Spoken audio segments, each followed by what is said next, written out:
मैत्रिणींनो, आज तुमच्यासोबत मी सोलापुरी शेंगदाणा चटणी शेअर करणार आहे, पटकन होणारी। आणि हे करताना तुम्हाला मी काही टिप्स देखील सांगणार आहे। त्या टिप्स तुम्ही वापरल्या तर तुमचे देखील अगदी विकत आणलेल्या सोलापुरी चटणीसारखी चटणी तयार होणार आहे।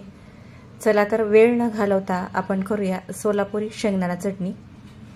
यासाठी इथे मी एक पोहे खाण्याची प्लेट असते ती भरून शेंगदाणे घेतलेले आहेत। हे शेंगदाणे मी उन्हामध्ये छान 2 दिवस वाळवून घेतलेले आहेत। आपण जेव्हा कधीही किराणा भरू तेव्हा किराण्यामध्ये हे जे शेंगदाणे आलेले असतात ते व्यवस्थित 1 ते 2 दिवस तुम्ही ऊन देऊन ठेवले तर ते टिकतातही आणि चवीलाही छान लागतात आणि भाजतातही पटकन।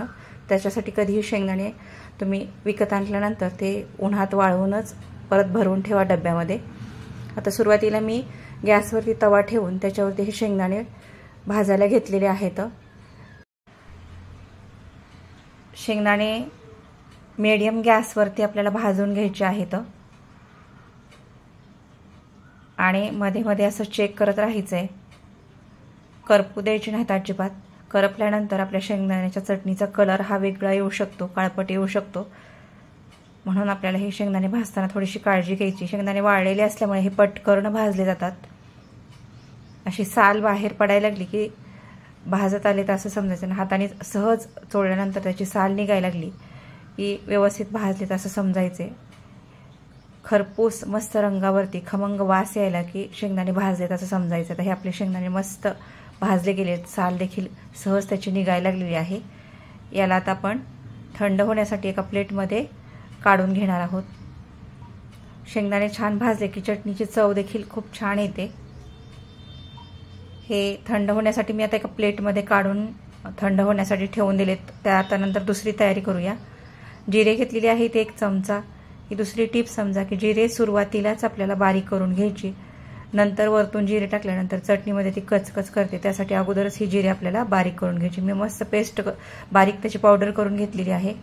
हे पहा, तर आपले शेंगदाणे देखील सोलून झालेले आहे, त्याची सगळी साल मी काढून घेतलेली आहे। पांढरे शुभ्र मस्त दिसायला लागलेले आहेत आणि तुम्ही बघू शकता मी भाजताना खूप म्हणजे मस्त भाजलेले आहेत। हे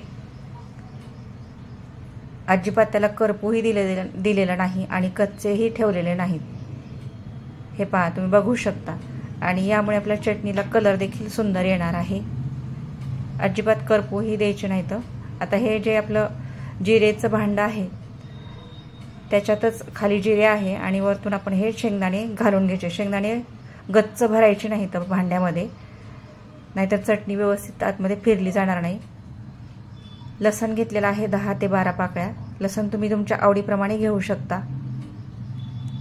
आता हे व्यवस्थित मिसळून घ्यायचं जेणेकरून की लसणाचा फ्लेवर हा आपल्या सगळ्या चटणीला सारखा लागला गेला पाहिजे।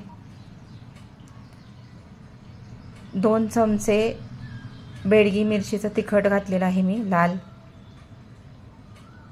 तिखट हे कमी वापरायचं आहे या चटणीला आणि कमी तिखट असलेली चटणी वापरायची, कारण सोलापुरी शेंगदाणा चटणी ही तिखटाला थोडी कमीच असते।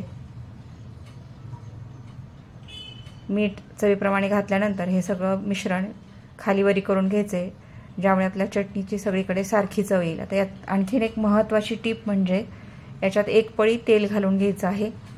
तेल सुरुवातीला यासाठी घालायचे की शेंगदाणे एकदम बारीक होत नाहीत, त्यामुळे आपले यामुळे प्रॉपर असा सोलापुरी चटणीचा लुक आणि चवही येते। आता पल्स मोडवरती हे चालू बंद करून फिरवायचं आहे। जास्त बारीक करायचं नाही, येतं थोडीशी मोठी राहू द्यायची। आणि हे पहा, आपली चटणी आता मस्त तयार झालेली आहे। खमंग लसणाचा आणि जिरेचा वास सगळीकडे दरवळत आहे। खूप पटकन होते हे आणि मी सांगितलेल्या टिप्स तुम्ही वापरल्या आणि एकदा करून पाहिली तर तुमच्या नक्कीच लक्षात येईल की खूप छान अशी चवीला ही चटणी होते। बघू शकता तुम्ही, खूप सुंदर अशी झालेली आहे।